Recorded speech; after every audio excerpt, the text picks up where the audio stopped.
It's 3 in the morning and your brain won't stop racing. You're thinking about all the ways life could go wrong. Car problems, medical bills, job uncertainty. Every unexpected expense feels like a crisis. And when you have no savings, your brain treats danger as constant. That tension changes how you think, sleep, and act. Your nervous system is on high alert. Even small purchases feel like huge risks. Name brand or generic. Eat out or stay in. Every choice drains your mental energy. By the end of the day, you feel exhausted. This constant stress even rewires your brain chemistry. Cortisol levels rise, making clear thinking difficult. This is why financial stress is so powerful. You start reacting to fear instead of making choices. Now imagine a different scenario. Same car, same problem. But this time, you have savings. Suddenly, the problem doesn't feel like a catastrophe. Your heart rate stays steady. Your brain can think clearly. You compare repair options instead of panicking. You choose strategically. Same situation, two completely different experiences. This is the emergency fund effect. The power isn't spending the money. It's knowing the money is there. That knowledge lowers stress automatically. Lower stress leads to better decisions. Better decisions compound over time. With a buffer, opportunities open. Courses, certifications, side hustles become possible. Without savings, these feel impossible. Savings give you the option to say yes, and that choice changes your future. You're no longer reacting to life. You're planning. You sleep better. Your relationships improve, and your confidence rises. Confidence affects negotiations, opportunities, and life choices. Small choices become easier.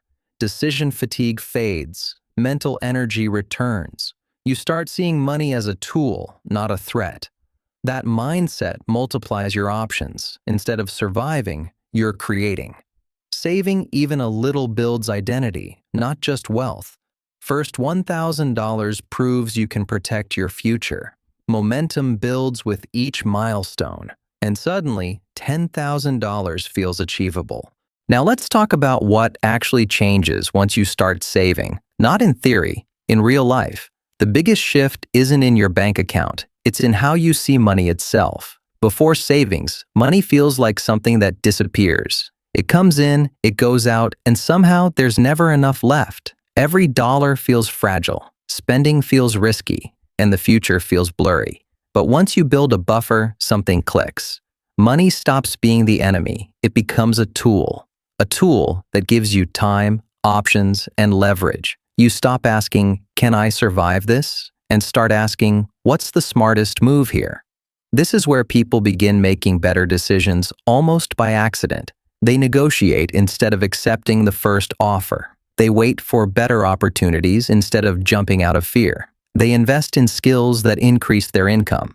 Not because they suddenly became disciplined, but because stress is no longer controlling their choices. Savings don't make you reckless, they make you patient. And patience is one of the most powerful financial advantages there is. When you're not desperate, you think long-term. You stop chasing quick fixes and start building systems that work over time. This also changes how you show up in everyday life. You're calmer, you're more focused, you sleep better, and people around you feel that. Confidence without desperation is magnetic. It affects job interviews, negotiations, and even relationships. And here's the part most people miss. Saving money changes your identity. You stop seeing yourself as someone who's just trying to get by. You become someone who plans, protects, and builds. That identity compounds faster than any interest rate. It doesn't start with $10,000. It starts with the first $100, then the first $1,000. Each milestone proves something important,